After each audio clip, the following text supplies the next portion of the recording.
Alors, ouais, là je reviens sur une expérience avec Ubuntu.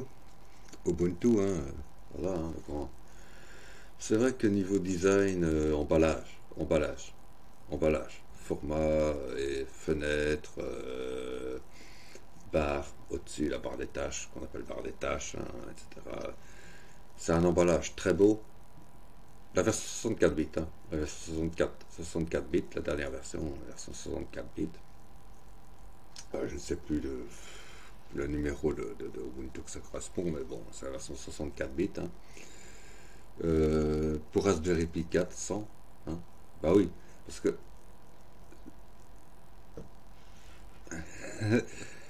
bah, cette version est un très bel emballage, mais elle plante tout le temps. Il n'y a rien moyen de faire avec les logiciels de capture vidéo qu'ils fournissent. Soyons clairs, il n'y a rien moyen de faire. Hein. En tout cas, pas une vidéo comme celle-là, parce que en lieu, d'abord, la première vidéo, il a bloqué sur une image fixe. J'ai voulu couper, ça a bugué, ça a coupé, ça a congelé l'image, et c'est resté comme ça pendant, j'ai attendu quelques minutes, mais c'est resté, et j'ai donc éteint à froid. J'ai coupé l'électricité, tout simplement. Il n'y avait même plus moyen de faire, de couper l'électricité via le clavier, enfin d'éteindre, de faire d'éteindre proprement via le clavier, il n'y avait même pas moyen de faire ça. Alors je me suis dit, bon, j'ai compris, moi, ça dure pas 30 secondes, hein. Enfin, presque, voilà. Donc, il y avait des gens j'ai lu des articles, des gens qui se posaient la question, est-ce que, est-ce qu'il y a une version, une distribution, est-ce que la telle distribution, est-ce que, est-ce qu'il existe une distribution Linux qui tourne sur un ordinateur vieux, entre guillemets, ce qu'ils appelaient vieux. Ils appelaient vieux un ordinateur qui datait d'il y a à peine 5 ans. Excusez-moi, un ordinateur qui date d'il y a 5 ans tournait déjà sous Windows 10.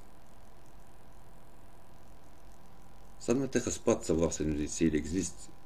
Enfin, ça peut être intéressant de savoir, mais ça ne m'intéresse pas de savoir si une version, si une distribution Linux fonctionne sur du 64 bits, 4 gigaoctets de RAM, 2 GHz de CPU et Dieu sait quoi, et tous les cartes graphiques, cartes sonores, cartes audio, hein, cartes graphiques, cartes audio et tout le bazar, ça ne m'intéresse pas de savoir ça, à la limite je dirais.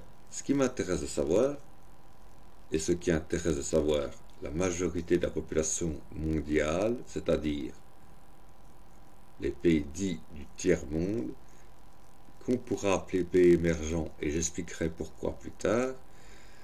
Ce qui intéresse de savoir ces pays-là, c'est exister une distribution Linux du type d'Ubuntu, puisque c'était Ubuntu qui était cité, qui fonctionnerait sur un ordinateur 512 mégaoctets de RAM, c'est-à-dire des spécifications Windows XP, sans carte graphique, sans carte Ethernet, sans carte audio. Ça, c'est intéressant à savoir. Parce que ces pays-là, c'est ce à quoi ils sont confrontés chaque jour.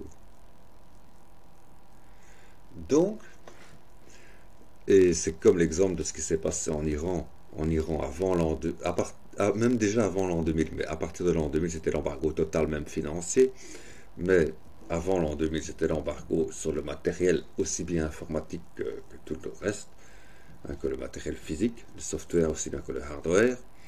En Iran, l'embargo, et ben après qu'on a enlevé l'embargo, des visiteurs diplomatiques sont venus en Iran et ont découvert qu'en Iran, ben, les hôpitaux étaient bien mieux fournis en imagerie médicale et en matériel j'oublie comment ça s'appelle, cardiogramme et autres, voilà, cardiogramme et encéphalogramme et tout le bazar, hein, étaient bien mieux fournis en imagerie médicale et en encéphalogramme et cardiogramme que les pays européens, par exemple, alors que les pays occidentaux. Pourquoi? Parce qu'ils ont été obligés d'inventer sur du 98 SE. C'était la dernière version de Windows qu'ils avaient. 98 secondes édition. Windows 98 secondes édition. Étant donné qu'il y avait un embargo sur tous les produits occidentaux en Iran, ils ont dû développer leur propre système. Même Linux, ils ne pouvaient pas avoir, parce que c'est occidental. Or, il y avait un embargo total. Donc, ils ont dû inventer leur propre système. Et bien, c'est ce qui va se passer avec l'Afrique et avec les pays du tiers-monde, qui vont devenir des pays émergents du fait même qu'étant donné qu'ils sont confrontés à du matériel 512 mégaoctets de RAM, à du matériel type Windows XP, disons, hein, voilà, ils vont devoir inventer par eux-mêmes. Et je dis, une distribution Linux en français, ça ne naîtra pas de la France. Une distribution Linux purement francophone ne naîtra pas de la France. Peut-être du Canada, parce qu'ils sont un peu américains, donc très inventeurs. Mais elle viendra certainement d'Afrique. D'Afrique francophone. Une distribution Linux francophone viendra d'Afrique francophone. Avec documentation en français, dans d'autres langues aussi, mais traduit du français et non plus traduit de l'anglais. Donc, ça viendra d'Afrique francophone et pas d'Europe. Tout simplement. Parce que nous nous contentons d'acheter ce que les Américains font, et les Américains se contentent de l'acheter aux Asiatiques. Par exemple, si je veux une application qui transforme le Celsius en Fahrenheit et le Fahrenheit en Celsius, qui fasse la conversion, qu'est-ce que j'ai? Quel est mon premier réflexe? Mon premier réflexe est de regarder sur mon smartphone et de voir l'application qui correspond.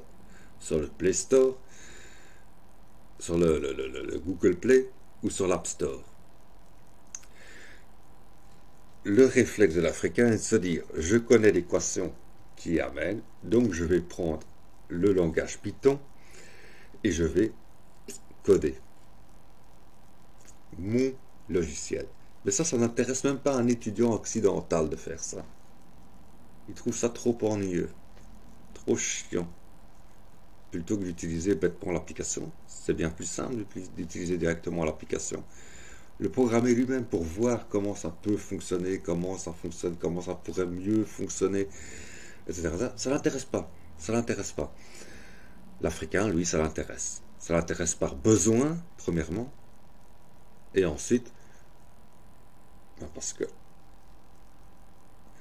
qu'il a une tendance naturelle à vouloir se développer, tout simplement, avec le peu de ressources dont il dispose. Voilà.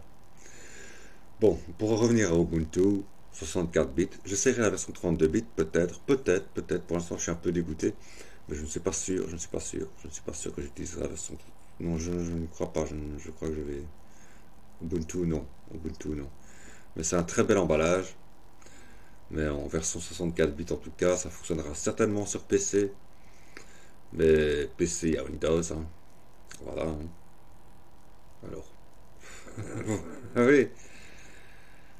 Mais c'est un très bel emballage. Aussi beau que Windows 10 et Windows 11. Très bel emballage. Mais niveau pratique, zéro. Raspberry Pi OS sur lequel je suis en train d'enregistrer ma vidéo avec Webcamoid. Webcamoid qui d'ailleurs n'est pas disponible sous Ubuntu. Je l'ai vérifié parce que justement, constatant que Cheese, le logiciel par défaut, ne fonctionnait pas sous mon ordinateur, j'ai voulu vérifier avec pour voir si ça avait Webcamoid. Webcamoid n'est pas référencé, donc ouais, je pouvais le télécharger via le web, bien entendu, hein, télécharger Webcamoid pour Ubuntu, etc., etc. Mais je me suis dit, Ubuntu, laisse tomber. Parce que si on commence à télécharger via le web, alors là il faut un antivirus. C'est pas pour rien que les ordinateurs Windows et Mac ont des antivirus. C'est parce qu'on télécharge le programme via le web et non via le magasin de programmes offert par la distribution ou par le système d'exploitation. C'est pour ça qu'il y a des antivirus. Alors si c'est pour quand même télécharger via le web, alors autant qu'on fasse enfin un antivirus Linux. Redistribution Linux. Hein? Bon. Donc je n'ai pas téléchargé Webcamoid, même si c'est un logiciel sûr, puisqu'il est proposé en magasin sur Raspberry Pi. Voilà. Hein? Bon. en magasin, en banque de données logicielles, hein, en banque logicielle, voilà, en banque de logiciels, sous Raspberry Pi OS 10.